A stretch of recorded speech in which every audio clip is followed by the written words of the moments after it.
Hi, for this tutorial we're going to do a quick introduction on how to use Aweber. And this site may look a little bit complicated, but once you learn how to use it, you're going to see it's really easy and it's going to make doing all of your email work and email listings much more fun. So let's go ahead and take a look. I've already logged into my account, and on my home page we can choose our current list.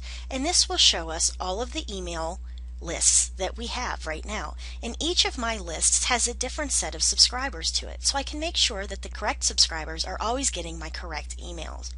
You can also do a subscriber search where you can put in their email or their name and then click go, and it will bring up your subscriber. Over to the right you'll see that they have live webinars, including a how to get started webinar that you can register for.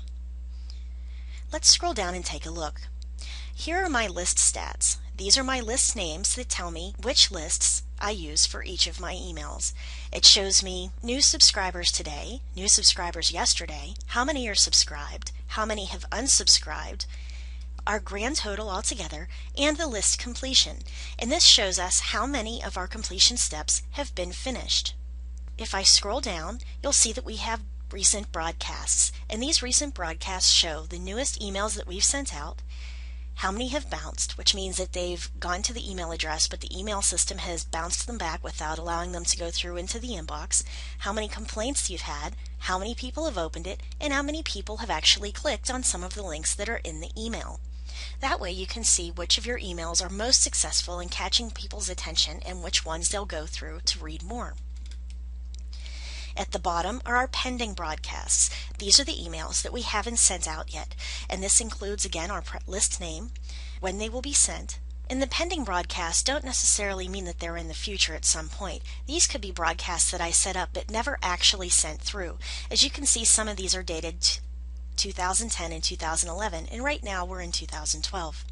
So we've got our subject and also the status of this pending broadcast, which means that we might still be reviewing it, but we haven't sent it yet. At the bottom of the list stats page, you'll see that we can also create a new list if you've decided that there's another set of people that you want to create emails for. So up at the top, we're going to click on My Lists.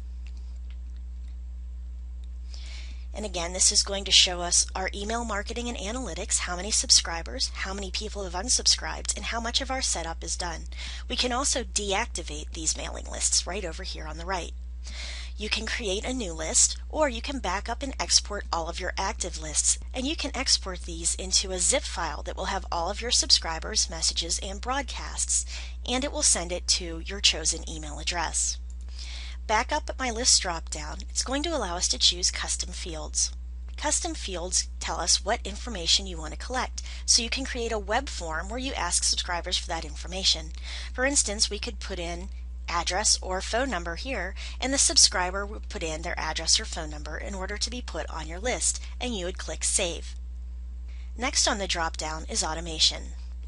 Automation rules subscribe or unsubscribe people to the list when they subscribe or unsubscribe to another list. Let's say that you have two separate lists that people want to be on, and they want to get off of one list, and it will automatically take them off the other if you decide you want to use this. As it suggests, only create one rule per list. That way you don't have contradictory automation rules. Another suggestion that this makes is that when someone subscribes to one of your lists, when they do a purchase, it will unsubscribe them from your prospect list. So they will no longer get the emails that you send out that are trying to bring them to your business once they've already come to your business and are using your products. That eliminates spam and keeps your potential customers a lot happier. You would choose your action and then click on Save Automation Rule.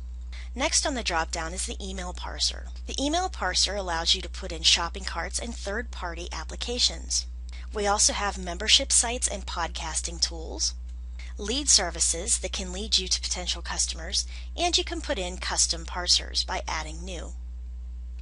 You would put your full text of your email down here and the full headers, and at the bottom click Test, and it will show you if your email parsing worked. Next, let's go to messages. Let's say that you want to set up an email that after you send the initial email to your prospect trying to get their attention, let's say you want to follow up on it to remind them once again that you're there and are available for them. You can go ahead and put that in here in follow-up messages. It also allows you to test, copy, or delete your message. You can also click on a new HTML message to make a whole new one. Down below is the campaign sharing. If you have another list or account that you want to bring in messages from for this particular list, you can turn your campaign sharing on. And you can do it for follow-ups only, broadcasts only, or for follow-ups and broadcasts. And click Save. Or if you already have a predefined campaign you'd like to use, click on Load Campaign. Next, let's look at Broadcast. And this is what's going to send an email newsletter or another one-time message to your list. So this means that if you have, say, a special announcement that you want to make to your current customers, you would just click on New HTML Message, Plain Text Message, or paste in HTML and make your whole new message. Now remember, this one won't be reoccurring. This is just going to be one broadcast that you send out, although you can copy it if you decide you want to do it later. We also have blog broadcast, and this is going to create a newsletter broadcast automatically when you have a blog RSS feed. So let's say that you do a weekly update or even a daily update. Every time you do an update, this is going to send out an email with that new blog post. Next, let's look at subscribers. This will allow you to search or export subscribers from your list, including all your subscribers, or you can choose them added today, yesterday, past 7 days, etc. You can select your field.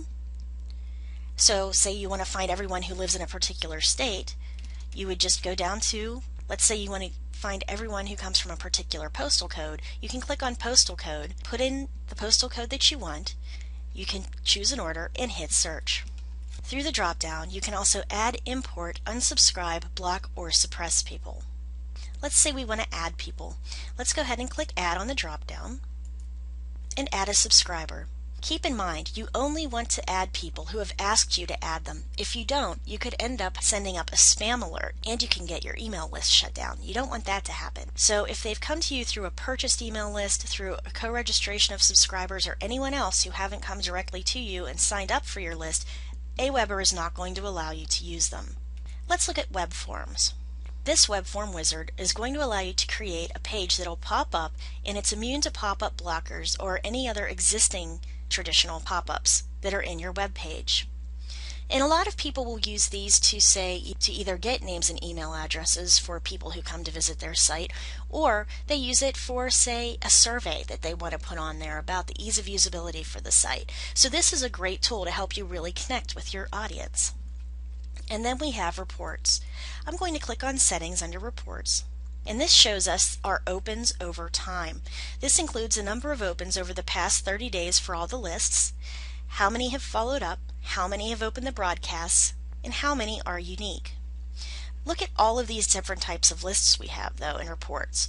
We can look at pretty much any information we would need to make sure that our email blast is being successful. And that helps us go back in for new blasts, figure out what was successful about the good ones, and then use that for the new ones that we're going to put together. Now up at the top tab is My Account. My Account is going to show you all your account information, including your name, all of your billing information, and your notification emails. So you'll want to check these whenever you come into Aweber. Next, we've got the My Apps tab on the top. And this shows you your app showcase. You can use any of these widgets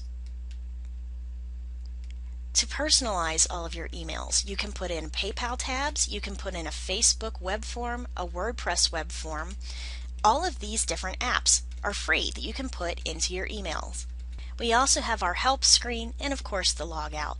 Now I'm going to go down to the bottom of the screen and take a look.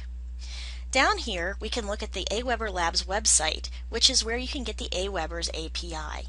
And that allows you to integrate your Aweber account with your website. We also have a quick help box that gives us a knowledge base, and you can do a search of Aweber as well. Down here on the bottom right we have privacy and anti-spam regulations for the site, and we can email, use Twitter or Facebook, or use this button to bookmark this web page. So that gives you a good idea of how to use Aweber just for a quick introduction. Now if you keep watching the rest of our tutorials, you'll see how to do even more with it, and we'll go more in depth with each of these functions. So thanks for listening. I hope this helped you out, and I'll see you at the next tutorial.